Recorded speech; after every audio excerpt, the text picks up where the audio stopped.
Hi ಎಲ್ಲರಿಗೂ ನಮಸ್ಕಾರ. Welcome to my channel.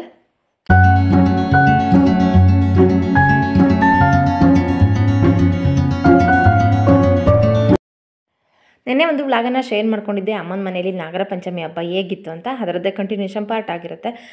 ಬೆಳಗ್ಗೆ ಎದ್ದು ಲಡ್ಡು ಅಂತೂ ಫುಲ್ಲು ಚಿಂಡು ಟಿ ವಿ ಹಾಕೊಂಡು ನೋಡ್ತಾ ಕೂತಿದ್ದ ಲಡ್ಡು ಮತ್ತು ನಿತ್ಯ. ನೆನ್ನೆ ನಾಗರ ಹಬ್ಬ ಇದ್ದಿದ್ದರಿಂದ ರಾತ್ರಿಗೆಲ್ಲ ಊಟ ಕರ್ತಿದ್ವಿ. ಬಾಳೆದೆಲೆಯಲ್ಲಿ ಊಟ ಬಡಿಸಿದ್ರು ಕೂಡ ಪಾತ್ರೆಗಳಂತೂ ಹಾಗೇ ಆಗಿರುತ್ತಲ್ವ. ಈಗ ಅಮ್ಮ ನಾನು ಕೂತ್ಕೊಂಡು ಇಬ್ಬರು ಪಾತ್ರೆ ತೊಳಿಬೇಕು. ಏನಾದರೂ ಒಂದು ಪುಟ್ಟು ಫಂಕ್ಷನ್ ಮಾಡಿದ್ರು ಅಷ್ಟೇ ಪಾತ್ರೆ ಅಂತೂ ಸಿಕ್ಕಾಪಟ್ಟೆ ಆಗಿರುತ್ತೆ. ಮಾಡೋದು ದೊಡ್ಡದಲ್ಲ, ಮತ್ತೆ ಎಲ್ಲದನ್ನು ಕ್ಲೀನ್ ಮಾಡಿ ಆ ಜಾಗಕ್ಕೆ ವಾಪಸ್ ಎತ್ತಿಡೋದಿದೆಯಲ್ಲ, ಅದು ಇನ್ನೂ ಡಬಲ್ ಕೆಲಸ ಅಂತ ಹೇಳ್ಬೋದು. ಅಮ್ಮ ನಾನು ಇಬ್ಬರು ಪಾತ್ರೆ ತೊಳ್ಕೊಂಡು ಬಂದ್ವಿ. ಇವಾಗ ಮತ್ತೆ ಅದೇ ಸಾಂಬಾರಿಗೆ ಕಿಚಡಿ ಮಾಡ್ತಾಯಿದ್ದೀನಿ. ನನ್ನ ವ್ಯೂವರ್ಸ್ಗೆ ಗೊತ್ತಿರುತ್ತೆ, ನಾವು ಸೃಷ್ಟಿ ಮಾಡಿದಾಗಲೂ ನೆಕ್ಸ್ಟ್ ಡೇ ಮತ್ತು ಅದೇ ಸಾಂಬಾರಿಗೆ ಕಿಚಡಿ ಆಗಿರುತ್ತೆ. ಹಾಗೆ ಚಪಾತಿ ಕೂಡ ಮಾಡ್ತಾಯಿದ್ದೀವಿ. ಅಪ್ಪಾಜಿಗೆ ಕಿಚಡಿ ಅಂದರೆ ಅಷ್ಟು ಇಷ್ಟ ಆಗೋದಿಲ್ಲ, ಹಾಗಾಗಿ ಅಪ್ಪನಿಗೋಸ್ಕರ ಚಪಾತಿ. ಹಾಗೆ ನಮಗೆ ಕಿಚಡಿ ಅಂದರೆ ತುಂಬಾ ಇಷ್ಟ. ಅದೇ ಥರ ನಾಗರು ಸಾಂಬಾರಿಗಂತೂ ಸಿಕ್ಕಾಪಟ್ಟೆ ಚೆನ್ನಾಗಿರುತ್ತೆ. ಸೂಪರ್ ಕಾಂಬಿನೇಷನ್ ಅಂತಲೇ ಹೇಳ್ಬೋದು. ಸಾಂಬಾರು ಟೇಸ್ಟ್ ಅಂತೂ ಸಖತ್ತಾಗಿ ಬಂದಿತ್ತು. ಸಿಹಿ ಕಾಯಿ ರಸ ಹಾಗೆ ಸಾಂಬಾರು ಕಿಚಡಿ. ನೆನ್ನೆ ನಾಗರಿಗೆ ಅಂದರೆ ಹಾಲು ತುಪ್ಪ ಇರಿತಾರಲ್ಲ, ಅದಕ್ಕೆ ತುಪ್ಪ ಕಾಯಿಸಿದ್ರು. ಅದರದ್ದು ಉಪ್ಕಾಸಿ ಅಂತ ಅಂತಾರಲ್ಲ, ತುಪ್ಪಕಾಸಿ ಅದಿತ್ತು, ಅದನ್ನು ಕೂಡ ಹಾಕ್ತಾಯಿದ್ದೀನಿ. ತುಪ್ಪದ ಪುಡಿ ಹಾಕ್ತಾಯಿದ್ದೀನಿ. ರೆಸಿಪಿ ಶೇರ್ ಮಾಡೋಣ ಅಂತ ಅಂದ್ಕೊಂಡೆ.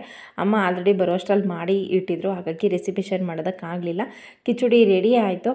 ಅಮ್ಮ ಕರಿಗೆ ಅಂತ ಮೇವು ತರೋದಕ್ಕೆ ಹೋಗಿದ್ರು. ಸಗಣಿ ಹಾಕಿ ತಿಪ್ಪೆಗೆ ಅಲ್ಲೇ ಸ್ವಲ್ಪ ಹಸಿ ಮೇವನ್ನು ಕರಿಗೋಸ್ಕರ ಕಿತ್ಕೊಂಡು ಬಂದಿದ್ದಾರೆ. ಈ ಕರಂತೂ ಅಮ್ಮ ಸಿಕ್ಕಾಪಟ್ಟೆ ಚೆನ್ನಾಗಿ ನೋಡ್ಕೊಳ್ತಾ ಇದ್ದಾರೆ ಅಂತ ಅನ್ಬೋದು. ಎಲ್ಲದನ್ನು ಚೆನ್ನಾಗಿ ನೋಡ್ಕೊಳ್ತಾರೆ, ಇಲ್ಲ ಅಂತಲ್ಲ. ಇದಕ್ಕೆ ಸ್ವಲ್ಪ ಎಕ್ಸ್ಟ್ರಾ ಸಣ್ಣದು ಅಂತ ಅದಕ್ಕೆ ಏನಾದರೂ ತಿಂಡಿ ಕೊಡೋದು, ರೊಟ್ಟಿ, ಚಪಾತಿ, ಮುದ್ದೆ, ಅನ್ನ ಏನು ಉಳ್ಕೊಂಡ್ರೂ ಅದಕ್ಕೆ ತಗೊಂಡೋಗಿ ಕೊಡೋದು. ಬ್ರೆಡ್ಡು, ಬಾಳೆಹಣ್ಣು, ಬಿಸ್ಕೆಟು ಎಲ್ಲ ಕೊಡ್ತಾರೆ. ಅದಕ್ಕೆ ಅಷ್ಟು ಚೆನ್ನಾಗಿ ನೋಡ್ಕೊಂಡಿದ್ದಾರೆ. ನಾನು ನಗ್ತಾ ಇರ್ತೀನಿ, ಏನೊಂದು ಪಾಪು ಸಾಕ್ತಾ ಇದೆಯಲ್ಲಮ್ಮ ನೀನು ಅಂತ. ಒಣಮೇವು ಹಾಕಿದರೆ ತಿನ್ನೋದಿಲ್ಲ ಅಂತ ಹಸಿ ಮೇವು ಕಿತ್ಕೊಂಡು ಬಂದು ಹಾಕ್ತಾಯಿದ್ದಾರೆ. ಇವಾಗ ಕಿಚಡಿ, ನೆನ್ನೆ ಸಾಂಬಾರು ಸಖತ್ತಾಗಿತ್ತು. ಅದು ವಿಡಿಯೋ ಎಡಿಟ್ ಮಾಡಬೇಕಾದ್ರೂ ಕೂಡ ನೋಡಿದ ತಕ್ಷಣ ತಿನ್ನಬೇಕು ಅಂತ ಅನ್ನಿಸ್ತಾ ಇತ್ತು, ಅಷ್ಟು ಚೆನ್ನಾಗಿತ್ತು ಟೇಸ್ಟು. ಅಲ್ಲಿಂದ ಅಮ್ಮನ ಮನೆಯಿಂದ ನಮ್ಮ ಮನೆಗೆ ಬಂದ್ವಿ. ಜಾಸ್ತಿ ವ್ಲಾಗ್ ಮಾಡೋದಕ್ಕಾಗಲಿಲ್ಲ. ಫಸ್ಟ್ ವ್ಲಾಗ್ ಅಂತ ಹೋದಾಗ ತುಂಬ ಖುಷಿಯಿಂದ ಮಾಡ್ತೀನಿ. ಅಮ್ಮನ ಊರಿಂದ ಹೊರಟಾಗ ಏನೋ ಒಂಥರ ಬೇಜಾರಾಗ್ತಾ ಇರುತ್ತೆ. 2 ದಿನ ಆದರೂ ಮನಸ್ಸಲ್ಲೇ ಇರುತ್ತೆ. ನೆನ್ನೆ ಎಷ್ಟೊತ್ತನ ಅಲ್ಲಿದ್ವಿ, ಏನು ಮಾಡ್ತಾಯಿದ್ವಿ, ಅಮ್ಮ ಏನು ಮಾಡ್ತಾಯಿದ್ದಾರೆ, ಅಪ್ಪ ಎಲ್ಲಿಗೆ ಹೋಗಿದ್ದಾರೆ, ಅದೇ ತಲೆ ಒಳಗೆ ಓಡ್ತಾ ಇರುತ್ತೆ. ಹಾಗಾಗಿ ಅವತ್ತು ಜಾಸ್ತಿ ವೀಡಿಯೋಸ್ ಏನೂ ಮಾಡಲಿಲ್ಲ. ಇನ್ನೇನು ಹಬ್ಬ ಹತ್ರ ಬಂತು, ಹಾಗಾಗಿ ಮನೆಯೆಲ್ಲ ಪೂರ್ತಿಯಾಗಿ ಒಂದು ಸಲ ಕ್ಲೀನ್ ಮಾಡೋಣ ಅಂತ. ಡೀಪಾಗಿ ಏನು ಕ್ಲೀನ್ ಮಾಡೋದಿಲ್ಲ. ನಾವು ಡೀಪಾಗಿ ಮತ್ತೆ ಕ್ಲೀನ್ ಮಾಡೋದು ಅಂತ ಅಂದ್ರೇ ನಮ್ಮ ಜಾತ್ರೆ ಬರುತ್ತೆ ಯುಗಾದಿ ಹಬ್ಬಕ್ಕೆ, ಆವಾಗ ಡೀಪಾಗಿ ಮಾಡೋದು. ಮಂತ್ಲಿ ಕ್ಲೀನಿಂಗ್ ಯಾವ ರೀತಿ ಆಗಿರುತ್ತೆ ಪ್ರತಿ ಹಬ್ಬಕ್ಕೂ ಅದೇ ರೀತಿಯಾಗಿ ಮಾಡ್ತಾಯಿದ್ದೀವಿ. ಪೂರ್ತಿಯಾಗಿ ಸ್ವಲ್ಪನೂ ಏನೂ ಬಿಡದೆ ಕ್ಲೀನ್ ಮಾಡ್ತೀವಿ ಅಂತ ಅಂದರೆ ದೀಪಾವಳಿ, ಗೌರಿ, ಈಗ ಯುಗಾದಿಗೆ. ನಾನು ಒಂದೇ ದಿನ ಎಲ್ಲದನ್ನು ಕ್ಲೀನ್ ಮಾಡ್ಕೊಳ್ಳೋದಕ್ಕೆ ಇಟ್ಕೊಳ್ಳೋದಿಲ್ಲ. ಡೀಪ್ ಕ್ಲೀನ್ ಆದರೆ 1 ವಾರ ತೊಗೊಳ್ತೀನಿ. ಈ ರೀತಿ ಸೆಮಿ ಕ್ಲೀನ್ ಆದರೆ ಒಂದು 3 ಡೇಸಲ್ಲೆಲ್ಲ ಮುಗಿಸ್ಬಿಡ್ತೀನಿ. ಇವತ್ತು ಫಸ್ಟ್ ಒಳಗೆಲ್ಲ ಕ್ಲೀನ್ ಮಾಡ್ಕೊಳ್ತಾ ಇದ್ದೀನಿ. ಜೊತೆಗೆ ಪೂಜೆ ಕೂಡ ಇರುತ್ತೆ. ಎಲ್ಲದನ್ನು ಒಂದೇ ದಿನ ಮಾಡ್ತೀನಿ ಅಂತಂದರೆ ಆಗೋದಿಲ್ಲ. ಜೊತೆಗೆ ಯೂಟ್ಯೂಬ್ ಮಾಡ್ತಾ ಇರ್ತೀನಿ, ಹಸ್ಗಳನ್ನು ನೋಡ್ಕೊಳ್ತಾ ಇರ್ತೀನಿ, ಮಕ್ಕಳನ್ನ ನೋಡ್ಕೊಳ್ತಾ ಇರ್ತೀನಿ. ಸಿಕ್ಕಾಪಟ್ಟೆ ಬ್ಯುಸಿ ಅಂತ ಅನಿಸುತ್ತೆ. ಇದನ್ನು ಅವತ್ತು ಬೆಟ್ಟದಕ್ಕೆ ಹೋದಾಗ ತೊಗೊಂಡು ಬಂದಿದ್ದೆ, ಅದನ್ನ ಇನ್ನೂ ಎಲ್ಲಿಗೆ ಹಾಕೋದು ಅಂತ ಗೊತ್ತಿಲ್ಲ, ಅದನ್ನು ಹಾಗೆ ಇಟ್ಟಿದ್ದೀನಿ. ಆ ಸ್ಟ್ಯಾಂಡೇ ಸಿಕ್ಕಾಪಟ್ಟೆ ರೋಸ್ ಆಗಿರುತ್ತೆ. ಮಕ್ಕಳಂತೂ ಅಲ್ಲಿಗೆ ಆಣೆಗೆ ಇಟ್ಕೊಳ್ತೀನಿ ಅಂತ ಹೋಗಿರ್ತಾರೆ. ಪೌಡ್ರು, ಕ್ರೀಮ್ ಎಲ್ಲ ಅವ್ರಿಗೆ ಹಚ್ಕೊಳ್ಳೋದಕ್ಕಿಂತ ಹೆಚ್ಚಾಗಿ ಮಿರರ್ಗೆ ಹಚ್ಚಿರ್ತಾರೆ. ಎಷ್ಟೇ ಕ್ಲೀನ್ ಮಾಡಿ ಇಟ್ಟಿದ್ರು ಕೂಡ ಬಾಕ್ಸು ಕ್ಲೀನಾಗಿರೋದಿಲ್ಲ, ಮಿರರ್ ಕೂಡ ಕ್ಲೀನಾಗಿರೋದಿಲ್ಲ.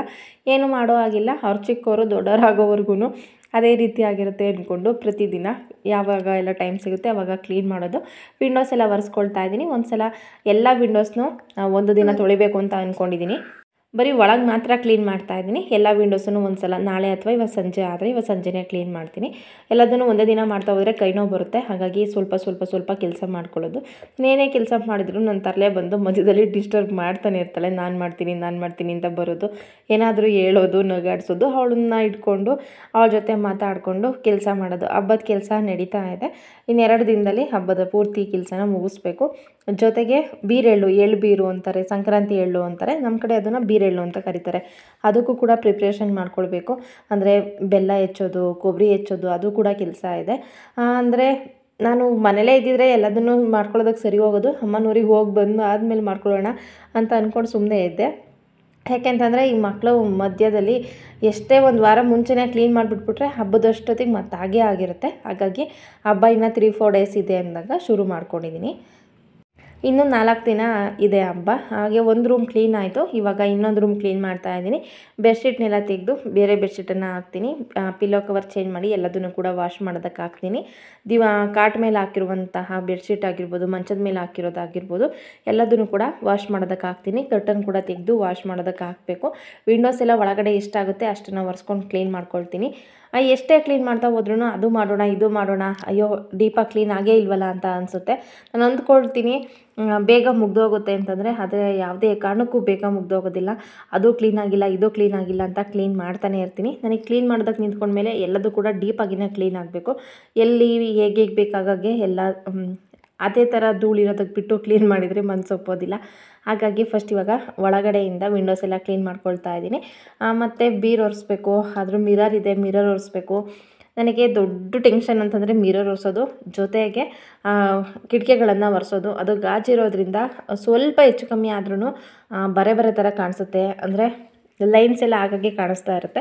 ಹಾಗಾಗಿ ಅದು ಬೇರೆ ನೀರು ಹಾಕ್ಕೊಂಡು ಅದನ್ನು ಸಪ್ರೇಟಾಗಿ ಒರೆಸ್ತೀನಿ. ಹೋಮ್ಮೇಡ್ ಜೆಲ್ ಇರುತ್ತಲ್ಲ ಅದನ್ನು ಹಾಕ್ಕೊಂಡು ಒರೆಸಿದ್ರೆ ತುಂಬ ನೀಟಾಗಿ ಕ್ಲೀನ್ ಆಗುತ್ತೆ. ಒಂದು ಸಲ ಈ ಬಟ್ಟೆಲಿ ಒರೆಸ್ಕೊಂಡು ಬಿಡ್ತೀನಿ, ಮೇಲೆ ಏನಾದ್ರೂ ಡಸ್ಟ್ ಇದ್ದರೆ ಎಲ್ಲ ಹೋಗಲಿ ಅಂತ. ನಂತರ ಬೇರೆದು ಜೆಲ್ಲನ್ನು ಸ್ಪ್ರೇ ಮಾಡಿ ಬೇರೆ ಬಟ್ಟೆಲಿ ಅದನ್ನು ಕ್ಲೀನ್ ಮಾಡ್ಕೊಳ್ಳೋದು. ಮಾಮೂಲಿ ದಿನಗಳಲ್ಲಿ ಅಯ್ಯೋ ಇಷ್ಟೊಂದು ಕೆಲಸ ಇದೆಯಾ, ಇಷ್ಟೊಂದು ಕೆಲಸ ಮಾಡಬೇಕಾ ಅಂತ ಅನ್ನಿಸ್ತಾ ಇರುತ್ತೆ. ಅದರಲ್ಲೂ ಹಬ್ಬ ಬಂತು ಅಂದರೆ ಮುಗೀತು. ಹೆಣ್ಮಕ್ಳಿಗಂತೂ ಡಬಲ್ ಎನರ್ಜಿ ಬೇಕು ಅಂತಲೇ ಅನಿಸುತ್ತೆ. ಎಷ್ಟು ಕ್ಲೀನ್ ಮಾಡಿದ್ರೂ ಕಡಿಮೆ ಅಂತ ಅನಿಸುತ್ತೆ. ಬೆಳಗ್ಗೆಯಿಂದ ಸಂಜೆವರೆಗೂ ಮಾಡ್ತಾನೆ ಇದ್ರೂ ಕೆಲಸ ಅಂತೂ ಮುಗಿಯೋದೇ ಇಲ್ಲ. ನನಗೂ ಕೂಡ ಅದೇ ರೀತಿಯಾಗಿದೆ. ಇವತ್ತು ಬೆಳಗ್ಗೆ 5:30ಕ್ಕೆ ನನ್ನ ಕೆಲಸ ಶುರುವಾಗಿದ್ದು ಸಂಜೆ 10 ಗಂಟೆ ಆದ್ರೂ ಕೂಡ ರಾತ್ರಿ 10 ಗಂಟೆ ಆದ್ರೂ ಕೂಡ ಕೆಲಸ ನಡೀತಾನೆ ಇತ್ತು. 10 ಗಂಟೆಗೆ ನಾನೇ ಸಾಕು, ಬೆಳಗ್ಗೆ ಎದ್ದು ಮತ್ತೆ ಕೆಲಸ ಮಾಡಿದ್ರಾಗುತ್ತೆ ಅಂತ ನಾನೇ ಸುಮ್ಮನಾದೆ. ಅಷ್ಟು ಕೆಲಸ ಅಂತೂ ಎಷ್ಟು ಮಾಡಿದ್ರೂ ಮುಗಿಯೋದೇ ಇಲ್ಲ. ಮಾಡ್ತಾ ಎಲ್ಲ ಕೆಲಸನೂ ಮತ್ತೆ ಇದೊಂದು ಕೆಲಸ ಇದೆಯಲ್ಲ ಅಂತ ಕಾಣಿಸ್ತಾನೆ ಇರುತ್ತೆ. ಫಸ್ಟು ವಿಂಡೋಸ್ನೆಲ್ಲ ಒರೆಸ್ಕೊಂಡ್ಬಿಡೋಣ ಅಂತ ಅಂದ್ಕೊಂಡು ಒಳಗಡೆಯಿಂದ ಕ್ಲೀನ್ ಮಾಡಿದ್ದೀನಿ. ನಾಳೆ ಅಥವಾ ಯಾವಾಗುತ್ತೆ ಆವಾಗ ಆಚೆಯಿಂದ ಕ್ಲೀನ್ ಮಾಡ್ತೀನಿ. ಫಸ್ಟ್ ಇವಾಗ ಡೋರ್ ಎಲ್ಲದನ್ನು ಕೂಡ ಕ್ಲೀನ್ ಮಾಡ್ತಾ ಇದ್ದೀನಿ. ಇಲ್ಲ ಅಂತಂದರೆ ಅದ್ರ ಮೇಲೆ ಇಟ್ಟಿರುವಂತಹ ಫಿಂಗರ್ ಮಾರ್ಕ್ ಆಗಿರ್ಬೋದು, ಬೆಳ್ಗುರ್ತು ಅದೇ ರೀತಿ ಕಾಣಿಸ್ತಾ ಇರುತ್ತೆ. ನನ್ನ ಮಕ್ಕಳಂತೂ ಅದೆಷ್ಟು ಗಲೀಜು ಮಾಡಿರ್ತಾರೆ ಅಂತಲೇ ಗೊತ್ತಿಲ್ಲ. ಏನಾದರೂ ತಿಂತಾ ಇರ್ತಾರೆ, ಅದರಲ್ಲೇ ಹೋಗಿ ಮುಟ್ಟುತ್ತಾರೆ. ಹಾಗಾಗಿ ಎಲ್ಲ ಅದ್ರ ಮೇಲೆ ಫಿಂಗರ್ ಪ್ರಿಂಟ್ ಎಲ್ಲ ಆಗೇ ಇರುತ್ತೆ. ಹಾಗಾಗಿ ಎಲ್ಲ ಕ್ಲೀನ್ ಮಾಡಿಕೊಂಡು ಹೊಸ ಬೆಡ್ಶೀಟನ್ನು ಹಾಕ್ತಾಯಿದ್ದೀನಿ. ಮನೆ ಏನೋ ಒಂಥರ ಕ್ಲೀನ್ ಆದಮೇಲೆ ಚೆನ್ನಾಗಿ ಕಾಣಿಸ್ತಾ ಇತ್ತು ಅಂತ ಅನ್ನಿಸ್ತು. ಅಂದರೆ ಗೋಡೆ ಎಲ್ಲ ಹಾಳು ಮಾಡಿ ಇಟ್ಟಿದ್ದಾರೆ. ಹಾಗಾಗಿ ಮನೆ ಎಷ್ಟೇ ಕ್ಲೀನ್ ಮಾಡಿದ್ರೂ ಕೂಡ ಕ್ಲೀನಾಗಿ ಕಾಣಿಸೋದಿಲ್ಲ. ಯಾಕೆಂತಂದರೆ ಮನೆ ಫಸ್ಟ್ ಚೆನ್ನಾಗಿ ಕಾಣಿಸ್ಬೇಕು ಅಂತ ಅಂದರೆ ಗೋಡೆ ಚೆನ್ನಾಗಿರಬೇಕು, ಅಂದರೆ ಪೇಂಟ್ ಚೆನ್ನಾಗಿರಬೇಕು. ನನ್ನ ಮಕ್ಕಳು ಪೇಂಟ್ ಎಲ್ಲ ಹಾಳು ಮಾಡಿಟ್ಟಿದ್ದಾರೆ.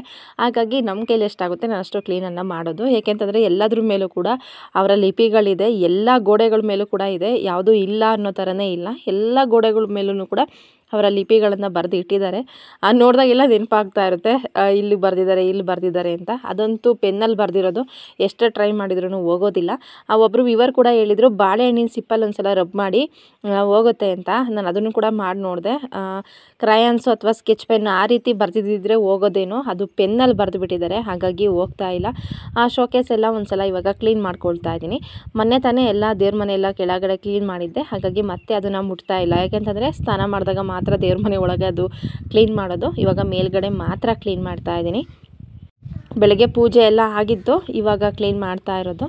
ಕ್ಲೀನ್ ಮಾಡಿ ಪೂಜೆ ಮಾಡೋದಕ್ಕೆ ಹೋದರೆ ಲೇಟ್ ಆಗುತ್ತೆ ಅಂತ ಅಂದ್ಕೊಂಡು ಫಸ್ಟು ಮನೆಯೆಲ್ಲ ಕ್ಲೀನ್ ಮಾಡಿ ಒಂದು ಸಲ ನೆಲ ಒರೆಸಿ ಪೂಜೆ ಎಲ್ಲ ಮಾಡಿ ಆದಮೇಲೆ ಮಧ್ಯಾಹ್ನದ ಮೇಲೆ ಮತ್ತೆ ಕೆಲಸನ ಶುರು ಮಾಡ್ಕೊಂಡಿದ್ದೆ. ಎಷ್ಟಾಗುತ್ತೋ ಅಷ್ಟು ಕೆಲಸ ಮಾಡ್ತಾನೇ ಇದ್ದೀನಿ. ಇದೊಂದು ಕಿಟಕಿ ಉಳ್ಕೊಂಡಿತ್ತು, ಹಾಗಾಗಿ ಅದನ್ನು ಕೂಡ ಕ್ಲೀನ್ ಮಾಡ್ತಾ ಇದ್ದೀನಿ. ಉದ್ದಕ್ಕೂ ಏನಾದ್ರೂ ಇಟ್ಟಿರ್ತಾರೆ ಕಿಟಕಿಯಲ್ಲಿ, ಎಷ್ಟು ತೆಗೆಯೋದು ಅನ್ನೋದೇ ಗೊತ್ತಾಗೋದಿಲ್ಲ. ಒಂದು ಕಡೆಯಿಂದ ಜೋಡಿಸಿರ್ತಾರೆ. ಕೆಲಸ ಮಾಡ್ತಾ ಬೇಜಾರಾಗ್ತಾ ಇತ್ತು. ಹಾಗಾಗಿ ಎಷ್ಟು ಕೆಲಸ ಆಗುತ್ತೆ ಅಷ್ಟನ್ನು ಇವತ್ತು ಮುಗಿಸ್ಕೊಂಡಿದ್ದೀನಿ. ಹಾಗಾಗಿ ನಾಳೆಗೆ ಎಷ್ಟು ಬೇಕು ಅಷ್ಟನ್ನು ಲೀಸ್ಟ್ ಮಾಡಿ ಇಟ್ಟಿದ್ದೀನಿ. ಇನ್ನು 2 ದಿನದಲ್ಲಿ ಕೆಲಸ ಪೂರ್ತಿಯಾಗಿ ಮುಗಿದೋಗುತ್ತೆ. ಒಂದೇ ದಿನ ಎಲ್ಲದನ್ನು ರಿಸ್ಕ್ ತೊಗೊಂಡು ಮಾಡೋದಕ್ಕೆ ಹೋಗೋದಿಲ್ಲ. ಮಾಡ್ತಾ ನಮಗೂ ಬೇಜಾರಾಗುತ್ತೆ, ಅಯ್ಯೋ ಇಷ್ಟೊಂದು ಮಾಡಬೇಕಲ್ಲ ಅಂತ ಅನಿಸುತ್ತೆ. ಹಾಗಾಗಿ ಒಂದು ದಿನಕ್ಕೆ ಎಷ್ಟು ಕೆಲಸ ಮಾಡಬೇಕು ಅಂತ ಲಿಸ್ಟನ್ನು ರೆಡಿ ಮಾಡಿಕೊಂಡು ಅದ್ರ ಪ್ರಕಾರ ಕೆಲಸನ ಮಾಡ್ತಾ ಹೋಗ್ತೀನಿ. ಆ ಥರ ಮಾಡೋದ್ರಿಂದ ನಮಗೂ ಕೂಡ ಸ್ಟ್ರೆಸ್ ಅಂತ ಅನಿಸೋದಿಲ್ಲ. ಅಯ್ಯೋ ಇಷ್ಟೊಂದು ಮಾಡಬೇಕಾ ಅಂತಲೂ ಕೂಡ ಅನಿಸೋದಿಲ್ಲ. ನನ್ನ ಫೇವ್ರೆಟ್ ಸಾಂಗ್ಗಳನ್ನು ಕೇಳ್ತಾ ಇವತ್ತಿನ ಕೆಲಸ ಮುಗೀತು. ಸಿಗ್ತೀನಿ ಮುಂದಿನ ವ್ಲಾಗಲ್ಲಿ. Thank you.